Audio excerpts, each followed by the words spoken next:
Olá pessoal, bem-vindos novamente. Estou muito feliz de estar com vocês em mais essa oportunidade e hoje vamos falar um pouco sobre os componentes do sistema nervoso. Então nós vamos falar sobre neurônios e também células da glia. Bora lá?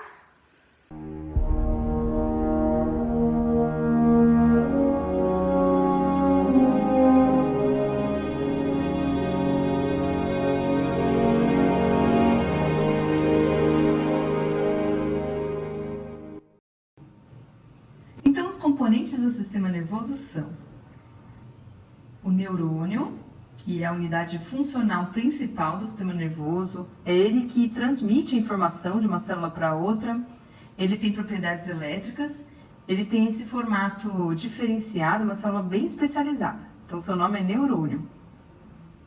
E além dessa célula, nós temos as células da glia. Dentre elas nós temos o oligodendrócito, que é aquela célula pequenininha que se enrola no axônio do neurônio, formando a bainha de mielina.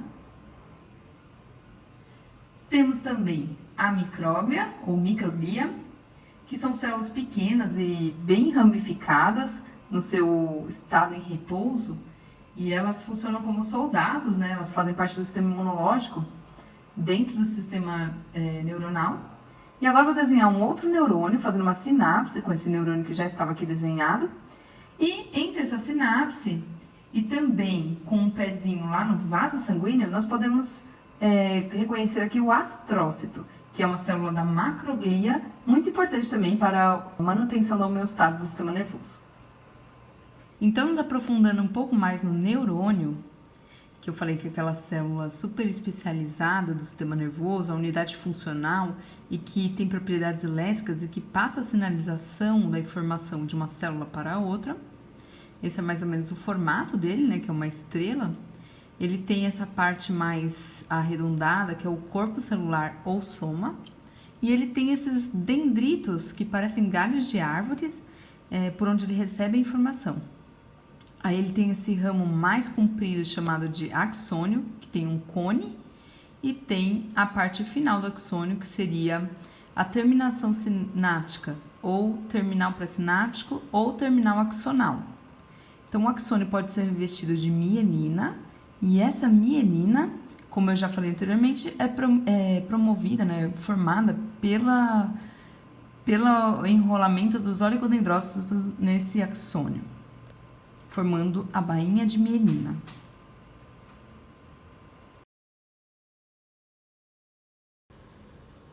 Então, existem diversos tipos de neurônios. O neurônio multipolar, ele é formado por vários prolongamentos partindo do seu soma. Então, nós temos aquela forma de estrela, como eu falei, soma bem redondinho. Ele tem um axônio bem longo e muitos dendritos que saem do corpo celular. O neurônio bipolar, ele é característico por ter dois neuritos saindo do seu soma. Um que dá origem aos dendritos e o outro dá origem ao axônio. Ele tem esse formato para integrar neurônios. Geralmente eles são neurônios interneurônios. E temos os pseudonipolares. Esse tipo de neurônio, ele tem apenas um prolongamento saindo do seu soma, que dá origem a dois prolongamentos, um de dendritos e um axônio.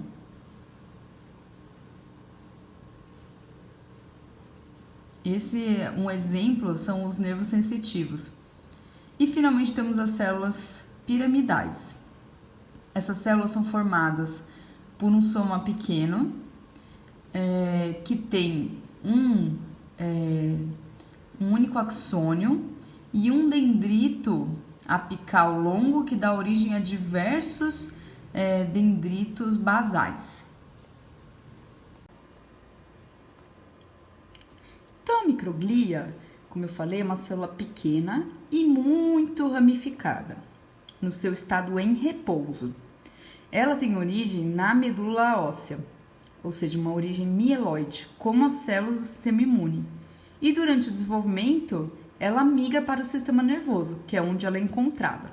A microglia é como se fosse o soldado do sistema nervoso. Quando ela está assim nesse formato em repouso, ela participa da poda sináptica, da maturação neuronal e está sempre vasculhando o meio ambiente. Então, como eu falei, ela é um soldado, como se fosse parte do sistema imunológico. Quando ela percebe, sente alguma coisa, né, moléculas do meio ambiente de inflamação, ela vai se transformar num formato mais ameboide, ou seja, uma microglia ativada. E ela pode polarizar em dois fenótipos diferentes.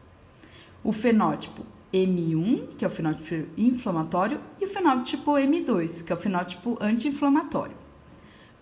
Quando ela percebe as moléculas LPS, que é uma proteína da parede das bactérias, e o TNF-gama, por exemplo, ela se transforma no fenótipo M1.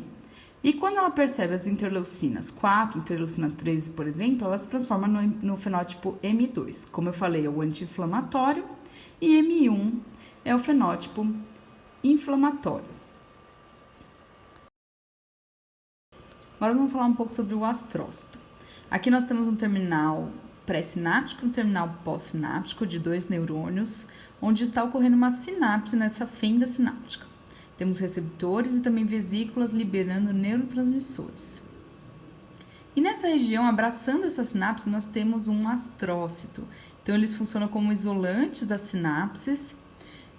Eles também atuam na sinapse, captando os neurotransmissores e voltando eles para os neurônios, como eu já vou explicar. E o astrócito tem um pezinho também no vaso sanguíneo.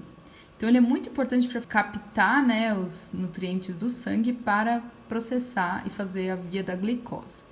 Então, o astrócito faz a via da glicólise, que é a respiração anaeróbica, e transforma no produto final, que é o lactato. E esse lactato é transportado para os neurônios.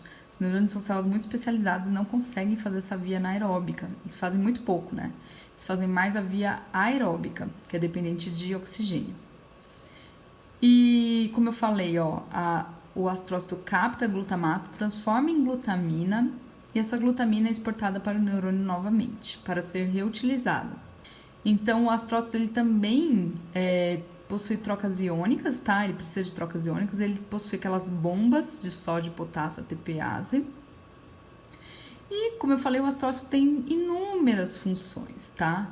Uma das funções do astrócito é essa que eu falei, mas ele também atua como na gliotransmissão, ou seja, ele pega neurotransmissores de uma fenda sináptica e joga em outra, fazendo com que ocorra uma difusão da resposta neuronal. O astrócito também atua na barreira hematoencefálica, como uma proteção para o sistema nervoso.